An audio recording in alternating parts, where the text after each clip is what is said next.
Hello friends, y'all, we got one of the most gorgeous plant deliveries today, so I cannot wait to share them with you. I know it is August, but I am already dreaming and planning of plants that I'm going to add to the garden this fall that are going to give us years of color and interest, because I've got some things in here that are just for me that I went ahead and took the liberty. That is the great thing about owning a nursery, is that you get to plant shop as much as you want and have some fun with it. So we're going to go through and talk about these gorgeous plants that are available right now here at Creekside Nursery in Dallas, North Carolina. Of course, the garden center is open Wednesdays through Saturdays, 9 to 3. All right, here we go. And because the truck just came through and they got everything kind of organized and out. We are open today. We've got lots of folks here taking advantage of the current sale at the garden center.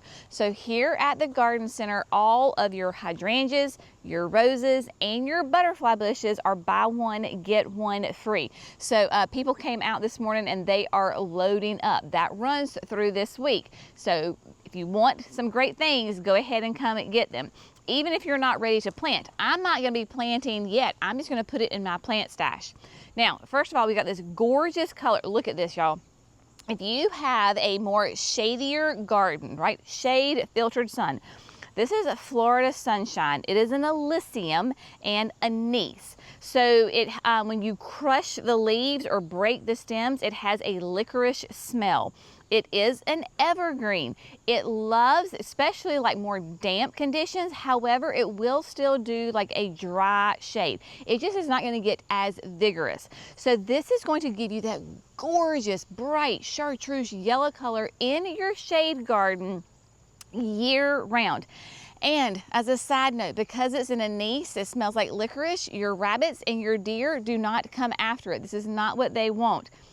I've been battling rabbits like crazy. They have not touched this. I have it up at the chicken coop. They have left it alone. So beautiful evergreen. It'll get roughly in that like 3 to 5 foot tall range. They tend to be more upright than wide.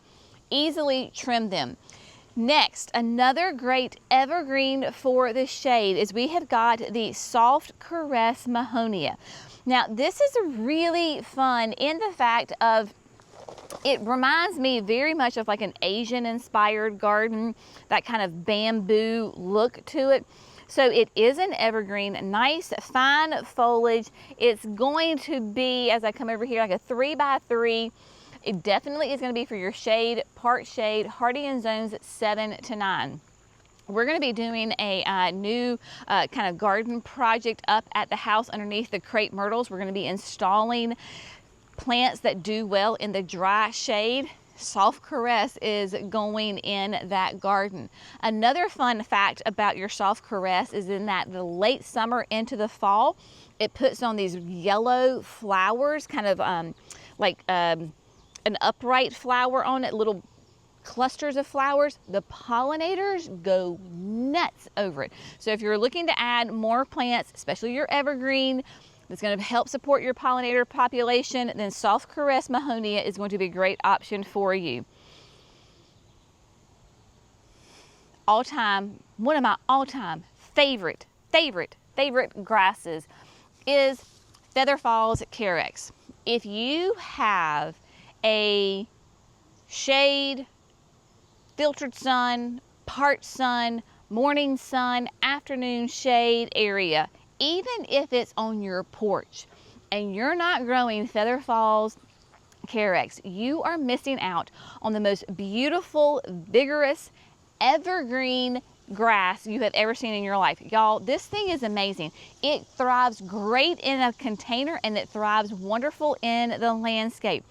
I have it in various locations throughout my garden, and Feather Falls is a great one. Y'all, I'm telling you, get this plant. Again, rabbits have left it completely alone. And we are in North Carolina. We are in the South. So Jenny has got to order the Camellias. Yes, I do. So we've got several different Camellias in this order. So first over here, we have the ever classic Shishigashira Camellia.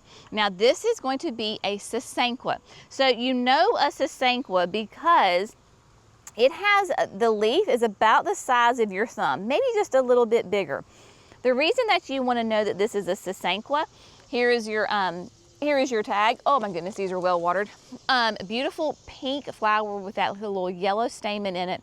But your Sasanquas, they bloom in the fall. So this is going to be a fall bloomer. Your Shishigashira is 4 to 5 tall, 6 to 8 wide, and it goes from zones 7 to 10.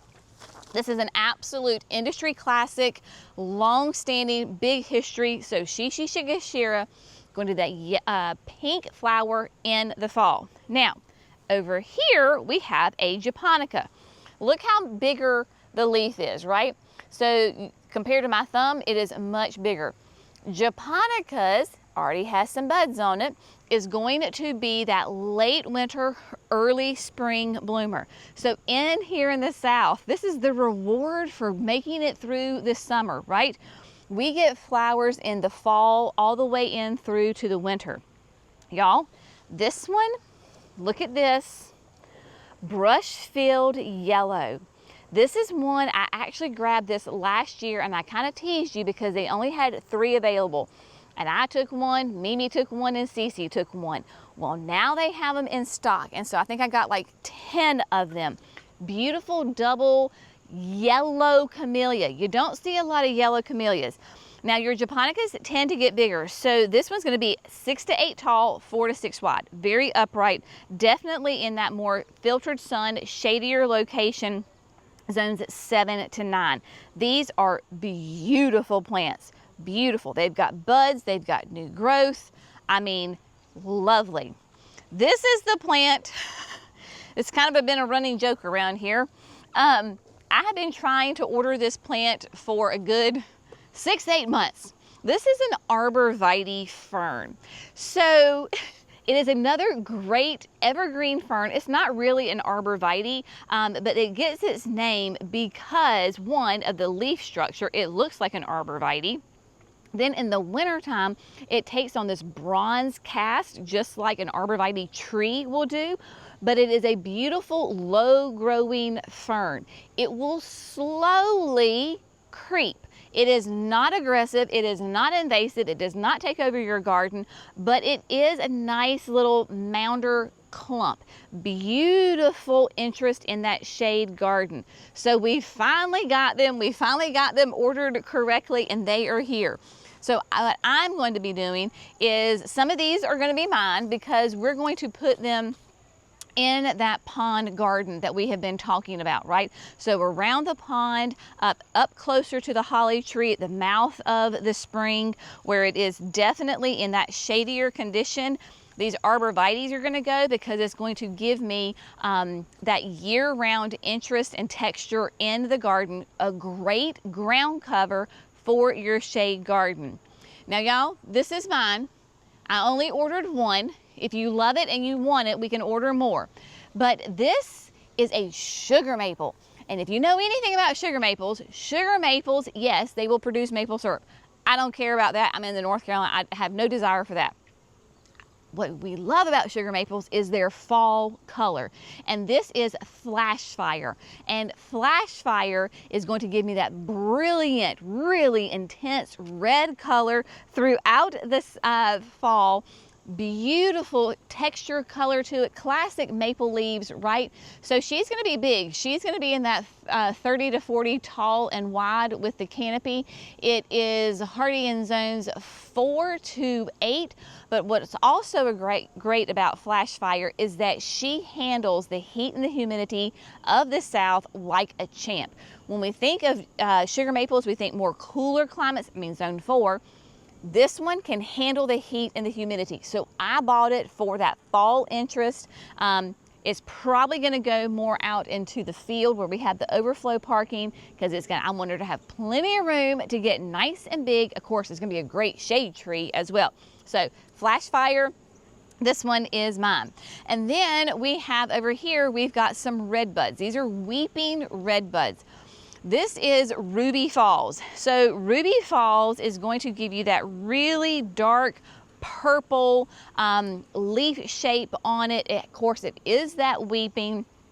You're going to put this in like a full sun to a part shade area. It's going to fill in and get really full and just drape.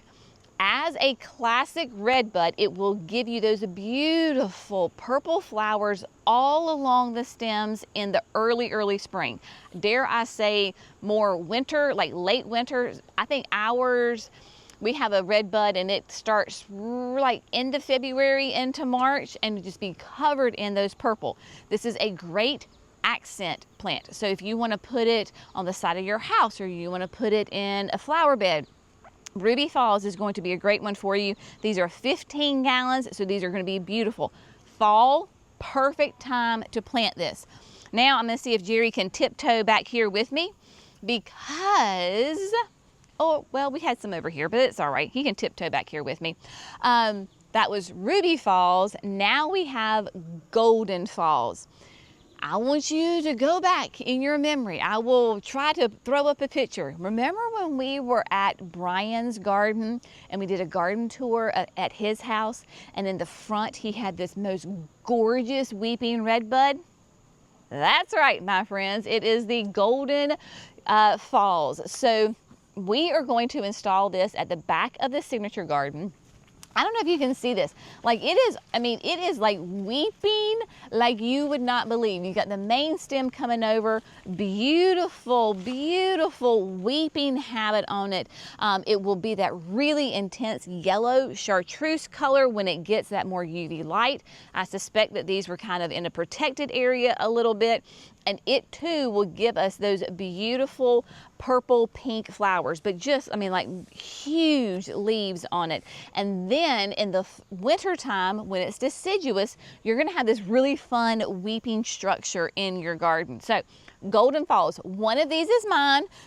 Both the Ruby Falls and the Golden Falls, gorgeous accent trees for your garden. Really, it comes down to color preference. Which one do you want? Which one is going to pop more in your landscape? So there you go. Y'all, you know how much I'm a fan of perennial grasses. Look at these gorgeous, absolutely beautiful Niagara Falls Panicum grass. This is, of course, a perennial grass from Proven Winners. It is considered to be a blue grass. So that blue-green has these beautiful plumes that they are putting out. Basically, it's going to be like 4 feet tall, about 2 feet wide. Panicums do really, really well in our southern heat and humidity. Not all perennial grasses do well, but panicums do excellent. With our clay soil, they can absolutely handle it. I would encourage you though, wherever you put your Niagara Falls, make sure that it gets full sun. That means a minimum of 6 hours of direct sunlight a day, 6 hours or more. It could go sun up to sundown. This is what the grass should look like, nice and upright and flowy. I have some in the berm that are kind of close to our maple trees. The maples obviously are getting bigger, getting more shade, and my grasses are getting a little more floppy. So that's my sign that says that the plant is in kind of the wrong location. It needs more sun. Your grasses, as far as your maintenance on this, is in late winter. You're going to come down and you're going to absolutely chop all of this off. This will turn brown, of course, after the first freeze. It's up to you. Do you want to leave it for that vertical interest even in the winter? If the brown drives you crazy, just go ahead and give it what we call the old Chelsea chop, which is where you gather it up like a ponytail and just chop it down off at the bottom. This is a great time, even in the heat and humidity, to go ahead and add your panicums because they do enjoy the heat. This is when they do lots and lots of growing. This is not one that you particularly want to add to your garden in, say, November, December, January. Now is a great time to go ahead and add it. Obviously, you're going to have to make sure it gets the water. Heaven knows we're getting the rain, so you don't have to worry about that. But this is one of those perennials that thrives in the heat and humidity. Great time to plant it. A native shrub that sells like hotcakes every time it is here. This is Aphrodite sweet shrub. This is going to be a big, beautiful shrub, my friends. You got to give her room to grow because Aphrodite, she does love the garden, and she can get 6 to 10 feet tall and wide. I have one in the back of the signature garden. But you love Aphrodite for those really rich ruby flowers, gorgeous. Calycanthus, sweet shrub, great native plant, vigorous grower. Mine is not on irrigation, and she is just loving life and doing great. So we have got the Aphrodites here. On Saturday, August the 15th, we're going to be holding our free workshop of the month, and that is going to be a treat for everybody. It is going to be about creating a butterfly garden. So it is going to take place at Mimi's Monarch Way Station. Mimi and Cece, because they are the ultimate experts as far as butterfly goes. So they're going to be leading the workshop. Some plants that really support your butterflies and your pollinators: Monarda and Echinacea. So this is Magnus Echinacea. This is going to be that classic purple coneflower. It is an oldie but a goodie. Look at those beautiful foliage on it. You got some buds coming up. Your butterflies, your absolute, like your adult butterflies, love to eat off of this. And then we've got a beautiful Monarda. This is Blue Moon. This is part of the Sugar Buzz series. Of course, your Monardas, they are native plants. Now, your Blue Moon is going to be about 20 inches tall, not terrible, right? About 18 inches wide, and then hardy in zones 4 to 8. Again, your adult butterflies love to eat off of this. We want to support the adult butterflies, and we want to support the caterpillars. So on the next delivery of plants that we have, we've got some milkweed coming. So we're going to have everything for you to help create a beautiful butterfly garden. So that is Saturday the 15th. We're going to have food trucks here. It starts at 10. It's completely free. You don't have to sign up. Just show up, I would say by like 9:30, get a parking spot, grab some donuts. It'll be fantastic. Wear comfortable shoes, and it could be hot. You know, it is August, so dress appropriately. More camellias. So we have got 2 beautiful camellias from Southern Living Plant Collection. One, this is going to be October Magic Ivory.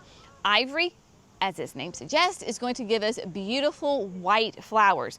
Again, this is a Sasanqua, so this is going to be a fall bloomer. Your October Magics, y'all, can do full sun. Absolutely all day intense full sun, they can do it. So if you're looking for a beautiful evergreen shrub with white flowers in the fall that can take the full sun, October Magic Ivory is going to be a great one. One of my personal favorite camellias is the Early Wonder, again from Southern Living. Now, as we talked about before, this is going to be a japonica, right? Nice big leaves. But y'all, it's called Early Wonder because she starts blooming in the fall, and she makes the most magnificent, huge, hot pink, gorgeous flowers. I have 2 of them at the house, and I love them. So even though it is a japonica, it's called Early Wonder because it blooms in the fall. This is going to be in that 6 to 8 tall, 4 to 6 wide. So we have got those, and then we have got Mr. Bowling Ball. So Mr. Bowling Ball, I mean, the name says it all, y'all. So it is just a cutie patootie, nice round evergreen shrub. It is not pokey, so it's not like a juniper where you don't want to touch it. So it's nice and soft. It creates this beautiful meatball of a shrub, beautiful evergreen. This is a great foundation planting. This is one you're absolutely going to love. It's going to be a staple. Then you can put this in the front, and then you can add all the other things around it. It's going to need the full sun. I would say part sun to full sun, so at least a minimum of 5 hours to give you that beautiful green structure to it. And you really don't have to prune it. I know people would hate to prune things. You just leave that alone, let it create its little bowling ball habit, and then there you go. So lots of things going on. We've got, like I said, a whole nother delivery coming later on this week. Of course, I will share that with you when it arrives, because there's going to be a whole nother slew of beautiful plants on there. Cece and I had the most fun shopping for everyone. And then come see us on the 15th for the butterfly workshop. This week is the hydrangeas, the butterfly bushes, and the roses are all 1 buy 1 get 1 free, or 50% off, whatever you want to call it. It works out to all be the same. And yeah, so I'm going to make sure that I tag my plants so that they don't get gone, because like I said, I had a couple in there that I have some great plans that for this fall we're going to be adding to the garden. So don't think, oh, well, I can't go plant shopping. Honey, you can plant shop whenever you want. Doesn't mean you have to plant it right now. You just kind of put it away, keep it happy, and then when the time's appropriate, then you can plant it, right? All right, I think I have covered everything. Y'all have an amazing day. See you in the next video. Bye, friends.